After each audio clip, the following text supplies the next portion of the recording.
Welcome to episode 502 of Startups for the Rest of Us. If you guessed that I am your host, Rob Walling, you guessed correctly. This week, I talk with Benedict Dyka from UserList, and you'll remember I spoke with his co-founder, Jane Portman, about 6 or 8 months ago about their progress growing their startup. Since I spoke with Jane, UserList has become part of TinySeed's second batch, our 2020 batch, and we talk a little bit about that today in the conversation. But before we dive into that, if you've checked out the kinds of companies that TinySeed is investing in, and you'd be interested in investing in TinySeed and effectively diversifying your investment across many, many early stage B2B SaaS companies with traction, and to see the companies we invested in batch 1 and 2 with our first fund, you can just head to the homepage, tinyseed.com, and you'll see all the links there, or you can head to tinyseed.com/latest, and we have a list of our second batch that we just announced. The types of companies we invest in are bootstrapped, cash efficient.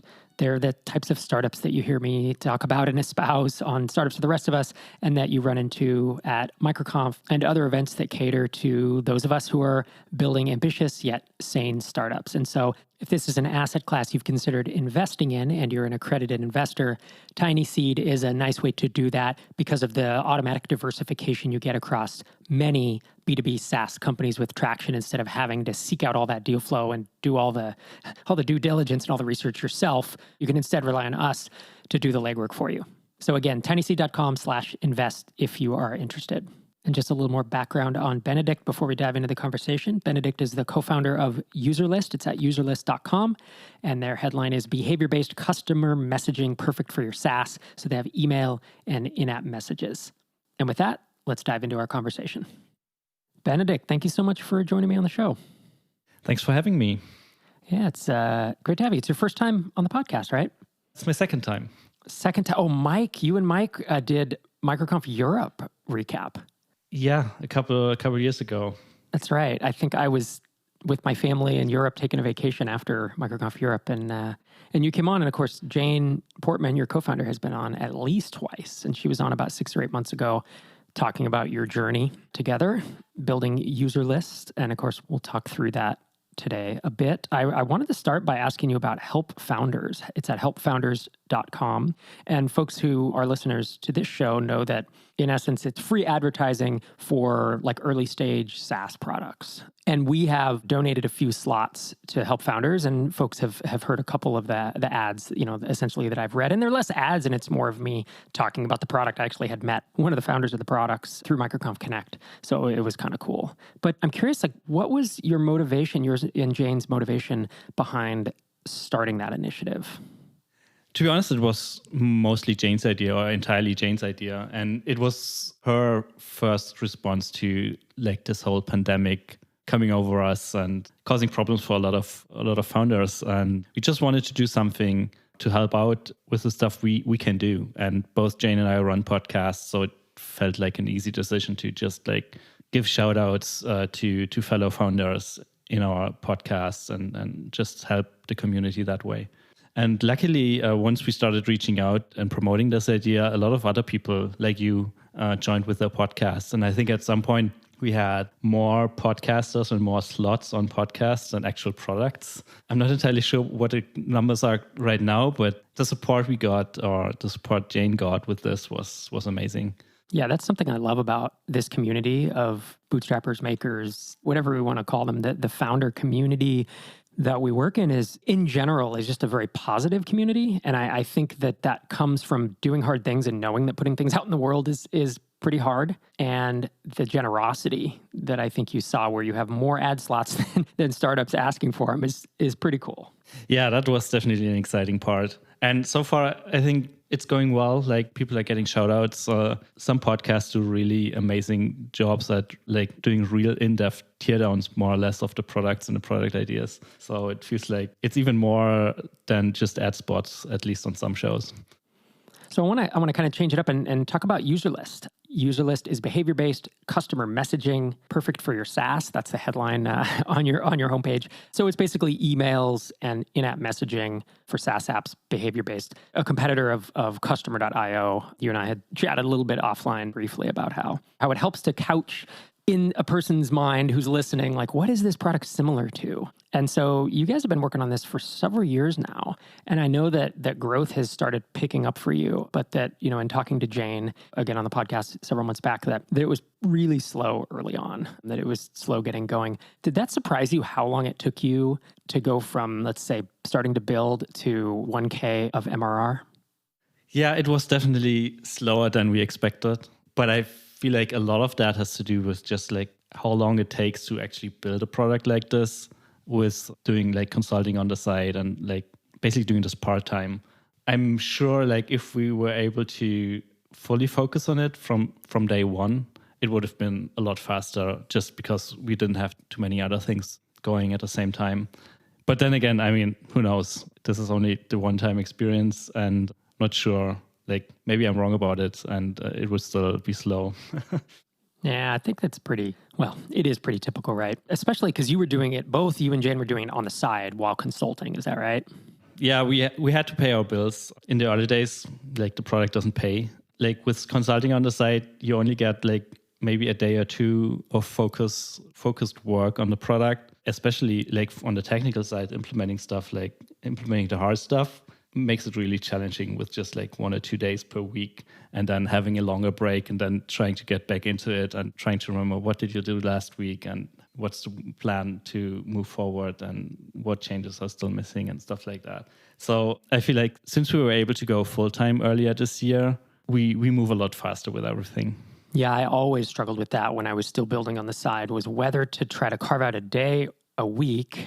I really didn't have the luxury at the time of carving out 2 days, but carving out like 1 day a week, or whether it was evening hours and some weekend hours. And of course, the evening and weekends, I was tired or I didn't want to be doing it. I wanted to be out having fun. But if I carved out the day a week, it's exactly what you said. You lose the context, the mental RAM of loading the entire code base and everything, all the objects up in your head, the model. And then it's like, well, I only have like 6 or 8 hours to work on this.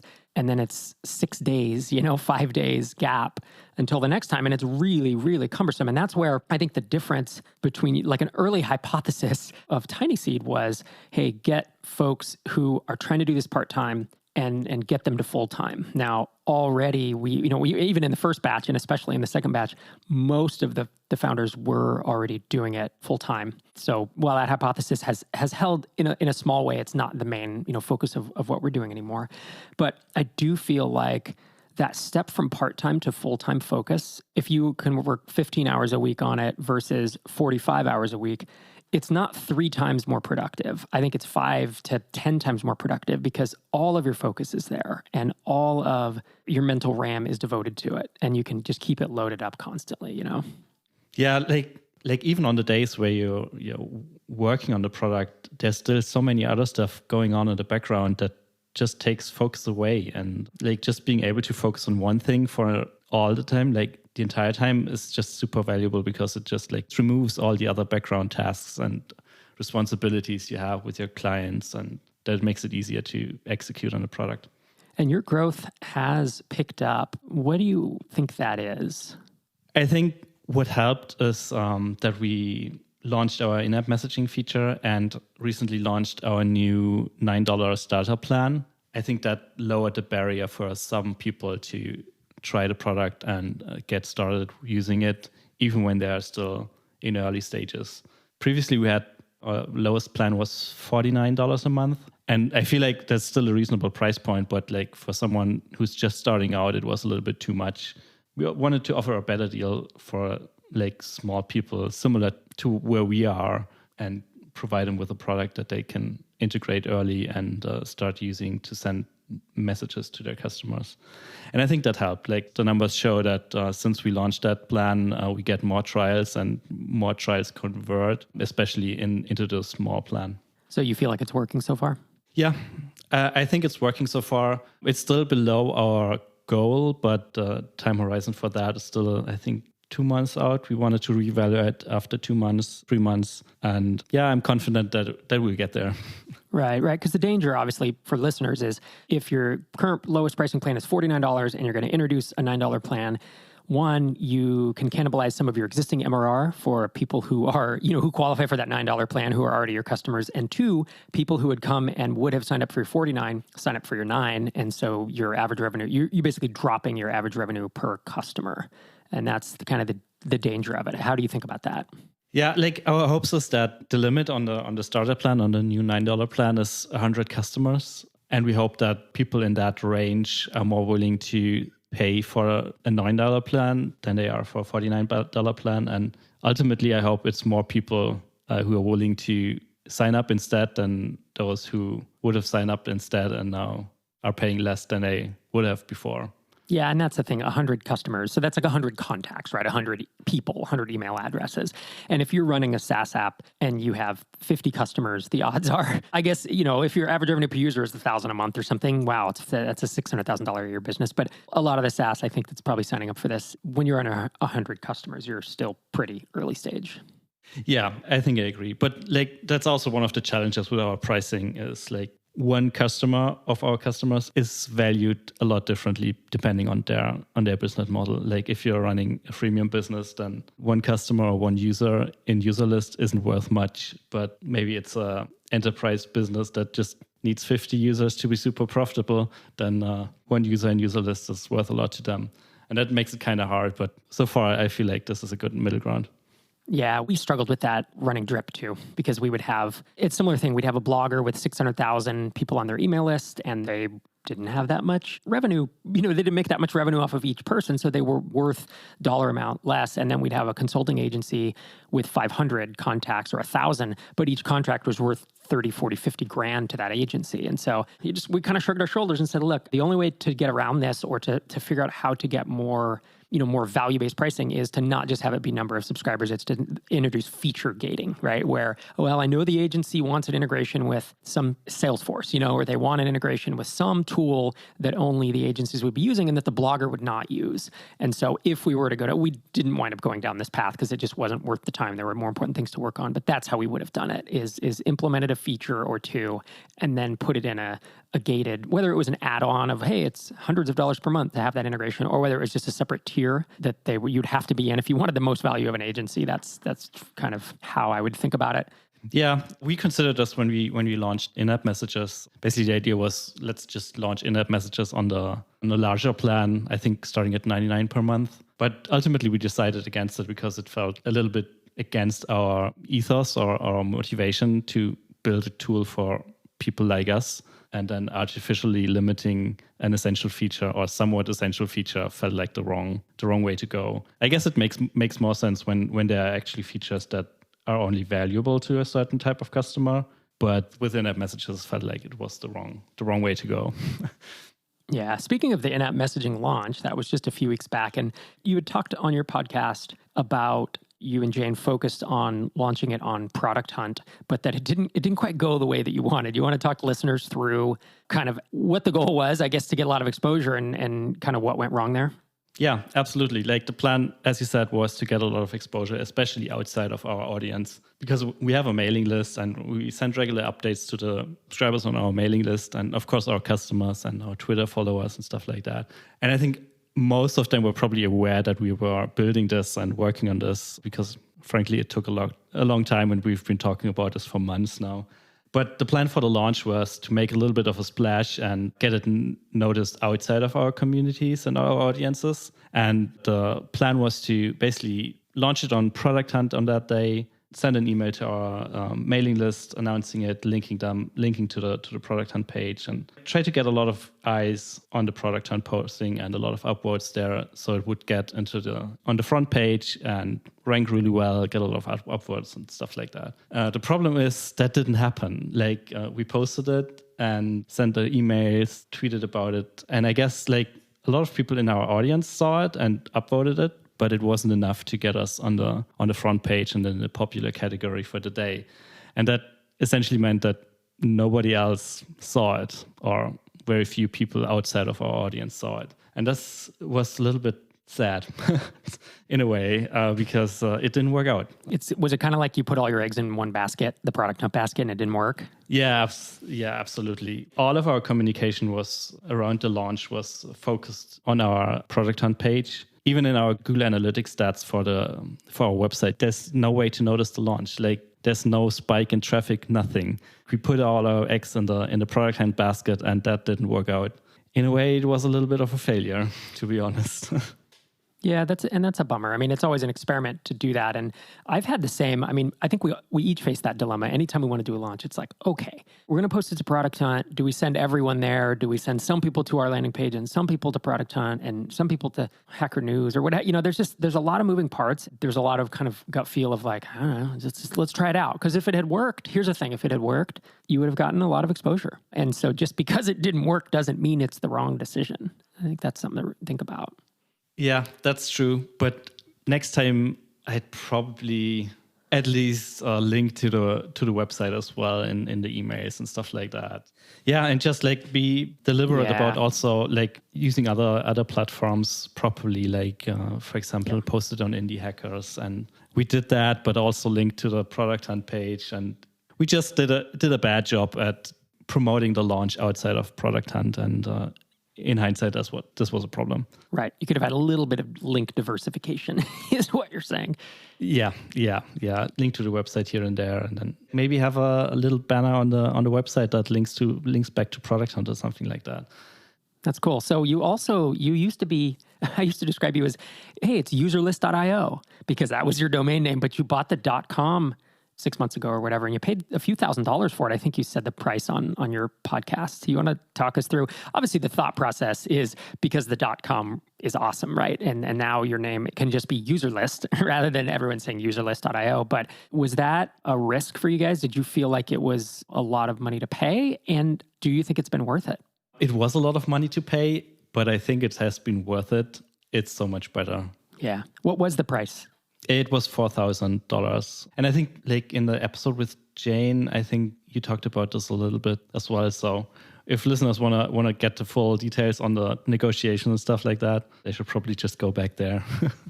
And again, I probably should have mentioned this episode earlier. I mean, we talked about Jane being on the podcast. It was episode 471 of this show called Fighting to Gain Traction in a Crowded Space. And we do talk about, well, just about a bunch of other interesting stuff that I'm not going to rehash here. But, you know, you had a third co-founder and how you guys worked through that. But I'm curious, over this 2.5 years, what's been the funnest part? What's been the best part for you where you think, man, this is so cool?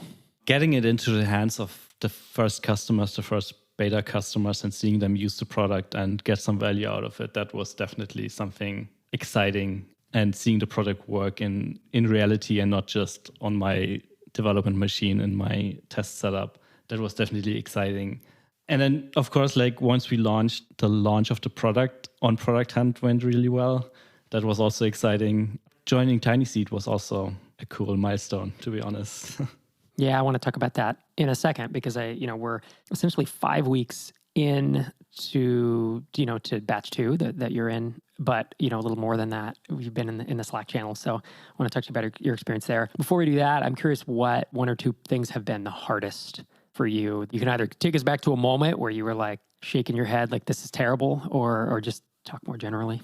The hardest part was definitely like staying focused with while we were still doing this on the site, like keeping up the momentum and making meaningful progress while also doing a lot of other stuff. That was definitely hard. And I also remember late last year, there was a phase where a lot of stuff was going on. I think it was shortly after we applied to TinySeed. And for some reason, during that week, customer support, or during the couple of weeks, customer support was just like really tough. There were a lot of requests by customers, and also a lot of like very hard support tasks with like people asking us to review their entire setup, and answering one of those tickets took well over an hour just to like browse through their account, understand what they were doing, figure out all the edge cases. Yeah, it just was a lot, and it was really tough on me. And I felt like in that week or those 2 weeks, I felt like I'm burning out. I can't do this. I can't do this anymore. But eventually it got better. And since then, like I've been a little bit more deliberate about like not having notifications for every single support ticket that comes in, just to not get distracted by work stuff when I'm actually not working in the evenings and things like that. Yeah, it's really hard in those early days because you're trying to make every customer super happy. And what becomes completely not scalable later is spending 60 to 90 minutes on a support ticket. But in the early days, I remember us doing it as well. I've done it with multiple products where I'm going above and beyond because you're scraping and clawing, not only for every customer to keep them around, but you want them to just have that wow moment and you want them to tell other people about your product. And in order to do that, you have to sometimes do things that feel ridiculous, when you say them out loud, of like an hour on a support ticket. But it's like, yeah, that was probably worth it. They're probably a customer for life. Yeah. Also, like at this stage, we're still learning so many things about how people use the product. So it's also valuable just from a product development standpoint, just to really dig in and understand what people are doing with the tool. Like we still do that. Like when the need arises, we really dig in and try to understand the problem and analyze what's going on. But I don't get notifications for every single email in our support inbox anymore. Yeah, I think there's a moment in every product's lifespan where, and it's typically fairly early on, where it's like, okay, I need to disable the email I get every time a credit card is charged. Because when you have 5 customers, and they're charged across a month, it's like, oh, it's no big deal. And when you have 100 or 1,000, it becomes ridiculous. So that's kind of a cool milestone. And that's the other one, right? Is at first, hey, we're getting 1 support ticket a day or 3 a week. And then suddenly it's like, well, we're getting 3 a day. We're getting 5 a day. And it's a good sign that things are moving in the right direction. But you have to figure out a balance there. Very cool. So TinySeed, I hinted at that earlier. As I said in your introduction, UserList is, of course, a TinySeed Batch 2 company for the 2020 batch. I'm curious, you and Jane, why did you decide to apply? What did you hope that you would get out of TinySeed? I hinted at this a couple of times, and the answer is definitely focus. This was the main reason for us. We decided to go full-time in January and made that decision even before applying to TinySeed. But it was clear that we'd only have a runway of 6 months or so. Applying to TinySeed allowed us to extend that runway by a little over a year and just be able to focus on the product throughout this entire year and not worry about anything else. And of course, we didn't know it back then, but now with the pandemic, it's really, really nice to not have to worry about getting a new consulting gig and finding new work and stuff like that. So yeah, we got lucky there, I guess. Yeah, it was definitely, the pandemic was unexpected for a lot of us, but it's interesting to hear because obviously I said earlier, hey, our initial hypothesis, 2 years ago when we started it was to get people working full time. You were effectively already doing that, but it's an extension of runway. So in a way, it still fits that initial hypothesis, of just giving you more time to focus full time. And I think that's going to be valuable for y'all. Yeah, it really works out that way for us in our particular situation. We honestly had thought about applying for batch 1, but back then decided against it. Back then we were still 3 founders, and I think you invested a little bit less money than you did this time. So I think back then it didn't make a lot of sense in terms of we wouldn't be able to pay the 3 of us salaries that would allow us to just focus full time. And back then it didn't make sense. But now, this time, just being 2 founders and getting a little bit more money, it absolutely made sense. Yeah, that makes a lot of sense. And that was we just made minor tweaks from batch 1 to batch 2. I think the terms were virtually identical, except for that for additional co-founders, we increased the amount that we give. So that's cool to hear that made a difference for you. So now you're 5 weeks in technically to the batch, but we've all been in the Slack channel now for a few months. Any surprises for you? No surprises so far, I guess. Nothing big, at least. Of course, it was an exciting day when we all joined the Slack channel and discovered that well-known faces and friends in the batch. That was definitely a fun part and a surprise. Other than that, I am really enjoying it so far, especially the weekly calls with the small lectures by you and Einar. Those have been really, really good. And also, I'm a little bit sad that we didn't make it to MicroConf US didn't happen because we were supposed to go there and meet everyone, and sure that didn't happen, but the replacement online retreat that Tracy came up with was really enjoyable, even though it was 3 hours on 2 days, which is a ridiculously long Zoom call, but it was still a lot of fun. Yeah, it was such a bummer I mean, I think for everyone, right? There's worse things happening. It's hard to complain, but that was like one of the biggest disappointments, I'll say, around the pandemic was not being able to have the microconfs here in Minneapolis and not being able to get together, both with microconf folks, but also all of y'all in Tiny Seed. All right, sir. Well, thank you so much for coming on the show. I think we're going to wrap up here. If folks want to check out what you're working on, they can head to userlist.com. And of course, the Slow and Steady podcast you release with Brian every week, and Benedict Dyka on Twitter. Go to the show notes and click on the link. It's easier. Go to the show notes. Yeah, I won't spell his name out. So very cool, man. Well, thanks again. Thanks again for coming on the show. Thanks for having me. Thanks again to Benedict for joining me today. Again, if you want to invest in companies similar to UserList, we are working on raising our second fund at tinyseed.com/invest. Next week's episode, I'm hoping to do a Q&A episode. So if you have any questions for me or a potential guest I will bring on, please send them to questions@startupsfortherestofus.com. And of course, voicemails go to the top of the stack. I believe we only have 1, maybe 2 voicemails right now. So it will likely get answered next week if you send a voicemail in, but text questions are always welcome as well. Thanks for joining me today. I'll see you next time.